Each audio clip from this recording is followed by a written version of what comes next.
আসসালামু আলাইকুম ওয়া রাহমাতুল্লাহি ওয়া বারাকাতুহু। প্রিয় ভিউয়ার্স, দেখেন এখানে আমার মুরব্বী আছে। এটা আমার নানা শ্বশুর প্লাস মামা লাগে আমার। আগে করতে আমার মামা, পরে করতে আমার হলো নানা শ্বশুর। যাই হোক, তো এই ভিডিওটা আমি স্মৃতি হিসাবে রেখে দেবো। আপনারা সকলেই দেখবেন, সাপোর্ট করবেন।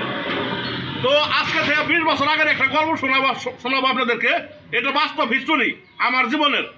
তো এক সময় আমাদের স্ট্যান্ডে আমরা 3-4 মানুষ বসেছিলাম, চা খাইবার লাগছিলাম। তো ওই পর্যায়ে দেখবার লাগছি যে একটা রিক্সাওয়ালার সাথে 4-5 জন লোকের লগে একটু ঝগড়া। তো ঝগড়া বলতে ওই ভাড়া নিয়ে হয়তো 20-30 টাকা ভাড়া, হয়তো 5-10 টাকা লেগে একটু কম বেশি লেগে একটু তর্কাতর্কি। তো এক রিক্সার ভিতরে 4 জন উঠছে। তো 2 জন উঠলে যে ভাড়া, 3 জন উঠলে হয়তো একটু বেশি দেওয়া লাগে, তো 5-10 টাকা বকশিস। তো ঝগড়া লাগছে, আমরা তো বুঝতেই পারছি যে কি নিয়ে ঝগড়া। তো আমাকে এক নেতা ডাক দিবার লাগছে। সে আমার মামা, আমার মামার বন্ধু। ছোট সময় দেখছি, সে আমাকে চিনে না, আমিও তাকে চিনি নেই। তো আমার ডাক দিছে এইভাবে, ওই এখানে শুনে যা। আমি তখন কুয়েত থেকে প্রথম ছুটিতে আসলাম। এইভাবে ডাক দিছে, এখানে শুনে যা। তো আমার একটু মাইন্ডে লাগছে যে আমি একজন বড় মানুষ, সিনিয়র মানুষ, আমাকে কেমনে তুই করে বলে।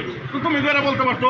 পরে গেছি, যাওয়ার পরে বললাম আমি, আমার কইবে লাগছে তোকে বাড়ি কোনে, তোকে বাড়ি কোনে। তো আমাকে বলতে পারতো যে তোমাদের বাড়ি কই।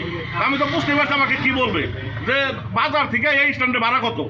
তো আমি বলতাম হয়তো আর 500 টাকা বাড়াই দেন বা 10 টাকা বাড়াই দেন। বাড়ির সালার বলতাম জানকে হয়তো 20 টাকা ভাড়া, আপনার 30 টাকা আসছে না, 20 টাকা দিচ্ছে, এই তো। পরে এক পর্যায়ে আমার সাথে একটু, তো আমি বললাম কেন, কি হয়েছে, বাড়ি দিয়ে কি করবেন। পরে আমার সাথে এক পর্যায়ে চেতা উঠলো, বাড়ি দিয়ে কি করুন, তোর মারুম, ফলনা করুন, তপনা করুন ইত্যাদি। তো চেতা উঠলো। ওইখানে 3-4 মানুষ, 300-400 মানুষ, পুরা স্থান বোঝায় মানুষ, সবাই ভয় খেয়ে গেল। ভয় খাইলো বলতে তাদের বাড়িটা আমাদের বাড়ির পুপারে। আমাদের বাড়ির পুপারে আমাদেরকে চলতে হয় ওই এলাকা দিয়ে ঢাকা গেলে।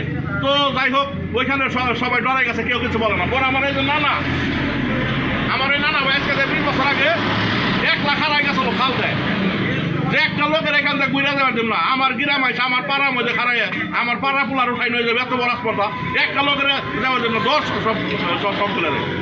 পরে সবাই সাহস পাইছে। আমার এই নানা 1 লাখ কোটি দেওয়া ছিল, আমার সাপোর্ট নিয়েছিল। তাই 20 বছরের কথাটা আমার মনে পড়ে গেল আজকে। আমার এই নানা 20 বছর আগে কিন্তু খুব একটা মর্যাদা ছিল। তো নানার জন্য সকলে দোয়া করবেন, আল্লাহ যেন নানার শরীর কথা ভালো রাখে। তো আমার নানাকে একটু ভালো করে দেখাও। এই যা, এটা আমার নানা ভাই নাকি? নানা ভাই আলহামদুলিল্লাহ। তো নানা ভাই সামনে একটু আগে, নানা ভাইয়ের কাছে একটু জিজ্ঞেস। নানা ভাই একটু আগানো। নানা ভাই মনে আছে না আপনার? সব মনে আছে, সব মনে আছে না? ওই যে আমার ওটা ইউনিভার্সিটি ছিল, একটা আমার সাথী লোক, তাই না? হ্যাঁ। আমার এই মামার লিগে দোয়া করেন, হ্যাঁ, আমার মায়ের ভাই দোয়া করেন, আল্লাহ যেন শরীর কথা ভালো রাখে। আমার নানা ভাইয়ের জন্য দোয়া করেন। মনে আছে না? না, আলহামদুলিল্লাহ আলহামদুলিল্লাহ। তো সকলে আমাদের জন্য দোয়া করুন। মামা কিছু বলবেন? আলহামদুলিল্লাহ।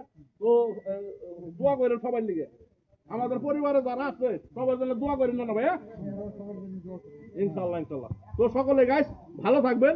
আসসালামু আলাইকুম ওয়া রাহমাতুল্লাহি ওয়া বারাকাতুহু।